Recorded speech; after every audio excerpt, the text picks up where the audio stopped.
Hey everyone, and welcome back to another video. Hope that you do like this video and choose to subscribe to me. I really appreciate it. I'm trying to get my subscriber count up, and I really do like making these finance videos for you guys.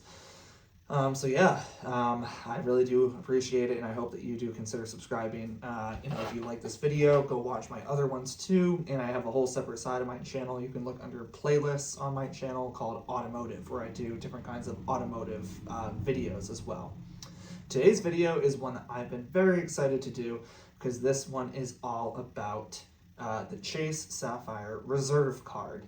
It goes like the Chase Unlimited, like the bottom with like no fees, to the Chase Sapphire Preferred, which is $95 for an annual fee, to the Chase Sapphire Reserve, which is reserved for really high credit individuals, good credit scores, and it's a higher annual fee of $550. So I'm going to go over 5 of my favorite things about this card. I just got it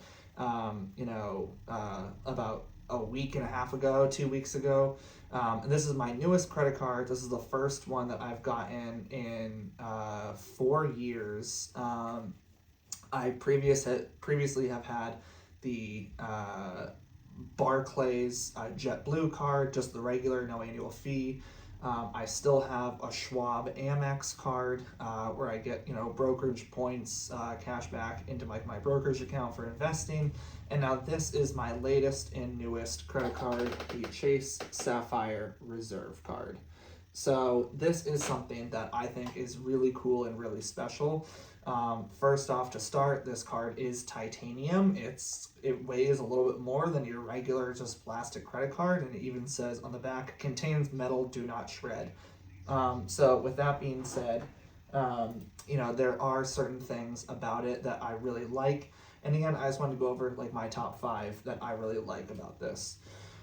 First one that I'm going to go over, first feature of this card that makes it a little bit different than others, is it is a Visa Infinite card. So if you've ever gone to a store, like a retail store, and you try to buy some things, they usually offer you a store credit card. Hey, do you want to sign up for this? And most of the time, if it's like through Visa or MasterCard, there is it's called a Visa Signature. So you have to have a really good credit score, and it like gives you a little bit more in whatever for just services that Visa offers. This is a step above that. This is a Visa Infinite. So one of my favorite features about the Visa Infinite, or the fact that it is a Visa Infinite, is up to 4 times a year you can have 4 service calls for your car. Any car that you're driving, whether it's your friends, whether it's yours, you get up to 4 calls at $50 per service call for them to jumpstart your car, for them to unlock your car if you accidentally get locked out, for them to replace a flat tire or something like that. So you get up to $50. That's basically like having AAA just by having a credit card. That's really nice, and that's like a really cool feature of something to have just by it being like a Visa card. That's my first favorite thing. I've not gotten to use that feature yet, but again, that's just something that knowing that it's like that really helps. The next thing that I have as like the next number 2 cool feature that I think is the fact that there is this whole like hotel collection where you get like it's more expensive hotels if you book through them, if you book through the Chase portal, but you get like free breakfast, you get upgrades to a room, you get like $100 spa credit, or like something like if the hotel like has an attraction at it, you get like $100 off of that just by being having this card and being like a member of this card's network. So that's kind of cool. I think that that's interesting. I actually did look the other day, just like at like hotels and like what are the prices. Yeah, it's a little bit steeper of like the if you're going like like Hotwire or like Orbitz or something like Travelocity, go on their website to try to like book a hotel in like a major city, then it's typically the ones that are like the higher price end of the range for what you're looking for in like a given city. It's like these hotels, and you get like a slight discount with them, but again, you get like these perks and these upgrades. So if you ever did want to do a special night somewhere, a special weekend away, this is something that is more for you. You just get this added benefit when you want to book one of those rooms. The third thing I'd say is I looked into doing this last weekend, but I didn't end up doing it, is DoorDash. You actually get a complimentary like Dash Plus Pass, I think it's called. So basically what that means is 0 delivery fees on like any order that you have, and then you also get a $5 a month statement credit. So if you spend, $25 on DoorDash, you spend no money on delivery fees for that, and then at the end of the month you get $5 knocked off of whatever you had spent. So you only spent $20, something like that.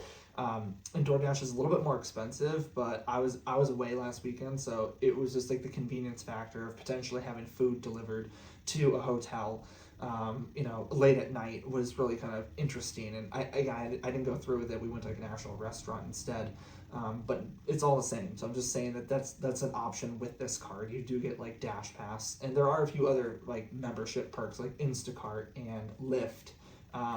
Membership perks that you do get through having this card as well. You can look into those on your own if you are interested in this card. The fourth thing that I really like is the fact that there is a $300 travel credit.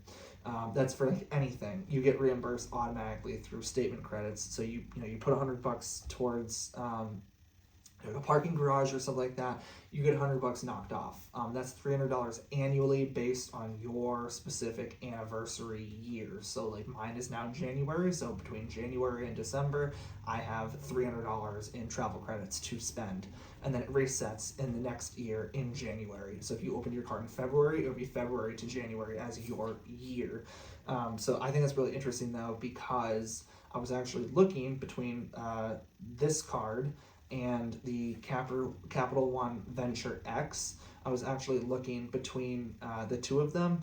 The Capital One Venture X has a lower annual fee, but their $300 travel credit is not for everything and anything charged to this card travel related. It's specifically when you book travel through their travel portal on the Capital One travel website. So it's not just anything. If I just go and buy a flight, if I just again go to like a parking garage and put it in this card, boom, I get like up to that amount back, up to $300 for the entire year. But if you do it through the Capital One Venture X, you have to pay that if you do like a parking garage or a flight or something, unless you bought a flight or a hotel or booked a car through Capital One's travel portal. And that's kind of gimmicky. I don't really like that, so I wasn't really, that's kind of what steered me towards this. Just the fact that, I get that just upfront, no questions asked. Anything that's labeled as travel, you get that knocked off as via a statement credit on your bill. And then the fifth and final thing that I really like about this card is the fact that you get Priority Pass Lounge. So I don't travel in the airport as much as I normally should or do. But just the fact that when I do travel, because I'm going to start traveling more in 2023, just the fact that when I do travel, I don't have to go to, like a gate and just sit down and, just sit amongst just a bunch of people that I don't know crammed in, like instantly getting up the second, the people come on the intercom saying, what rows are able to, go sit down. The fact that I get this is huge just because I can go to a lounge. I do live in a city where there is a lounge available.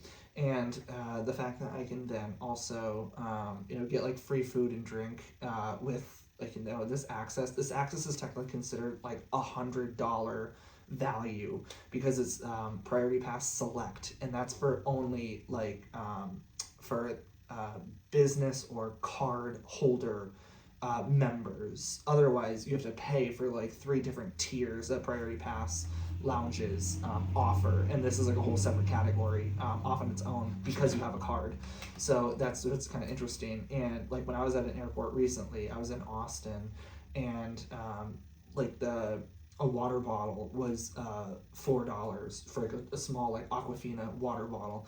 If I wanted like an AHA, which is like a sparkling water, it was $7 for like the large can. And then it was $5 for like a Coke, a Dr. Pepper, a Pepsi, whatever. So that was kind of expensive. And then like I had food at the airport too. I had like a fried chicken sandwich and like a small side. And it was like $11 for that. So just for like a food and drink, you would be talking around, you know, 15, 16, $17 just for food and drink at an airport. That all adds up. If you go to an airport twice, once because you're leaving, once because you're coming back, you know, that all adds up into, you know, upwards of like $40, $50 that you spend on food alone.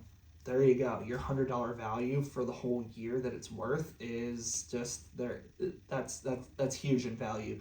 And I've actually heard other people say that too, online about this card. Is that's where like the secret lies in having this card, is the fact that you get like free food at like an airport whenever you travel. You know, you get free sandwich foods, like finger foods, and free salads, and free, you know, just like I said, like sodas. You get free booze too in some places. So I think that's really interesting. So anyways, just want to let you guys know, like, you know, my 5 favorite things about the Chase Sapphire Reserve. I do hope that you enjoy this video, and I hope that you subscribe soon. Thanks.